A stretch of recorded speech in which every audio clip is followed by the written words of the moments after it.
The most beautiful thing, author unknown. The sides of the path were covered with rings of white snow, but in the center its whiteness was crushed and churned into a foaming brown by the tramp of hundreds of hurrying feet. It was the day before Christmas. People rushed up and down the path carrying armloads of bundles. They laughed and called to each other as they pushed their way through the crowds. Above the path, the long arms of an ancient tree reached upward to the sky. It swayed and moaned as the strong wind grasped its branches and bent them toward the earth.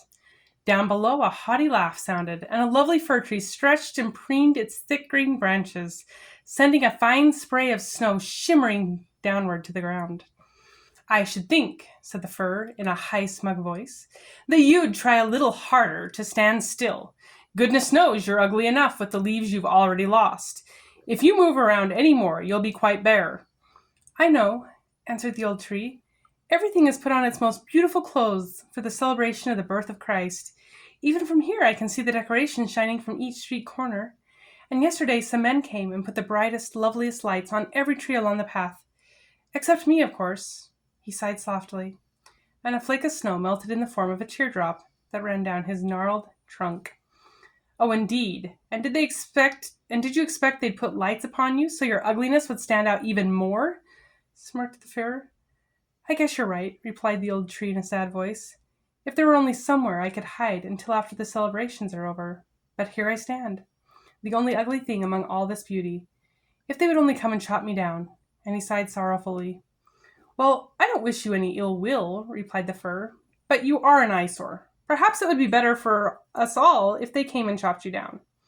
Once again, he stretched his lovely thick branches. You might try to hold on to those 3 small leaves you still have. At least you wouldn't be completely bare. Oh, I've tried so hard, cried the old tree. Each fall I say to myself, this year I won't give up a single leaf, no matter what the cause. But someone always comes along who seems to need them more than I. And he sighed once again.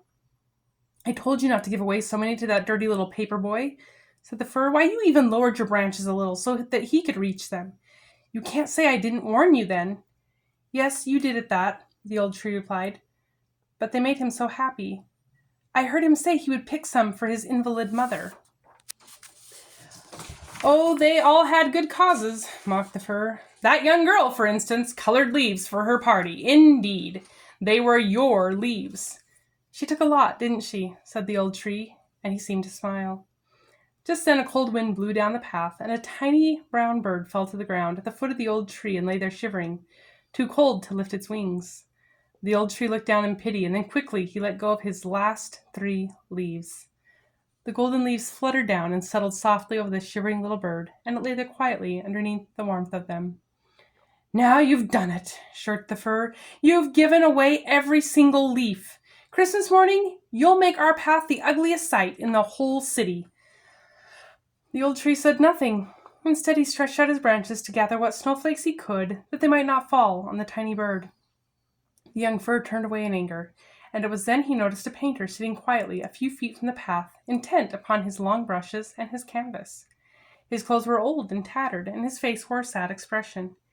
He was thinking of his loved ones, and the empty, cheerless Christmas morning they would face, for he had sold not a single painting in the last few months. But the little tree didn't see this. Instead, he turned his back to the old tree and said in a haughty voice, At least keep those bare branches as far away from me as possible. I'm being painted, and your hideousness will mar the background. I'll try, replied the old tree, and he raised his branches as high as possible. It was almost dark when the painter picked up his easel and left, and the little fir was tired and cross from all his preening and posing.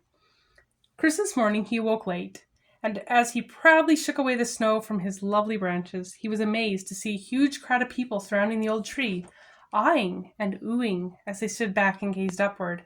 And even those hurrying along the path had to stop for a moment to sigh before they went on. Whatever could it be? Thought the haughty fir, and he too looked up to see if perhaps the top of the old tree had been broken off during the night. Just then a paper blew away from the hands of an enraptured newsboy and sailed straight into the young fir.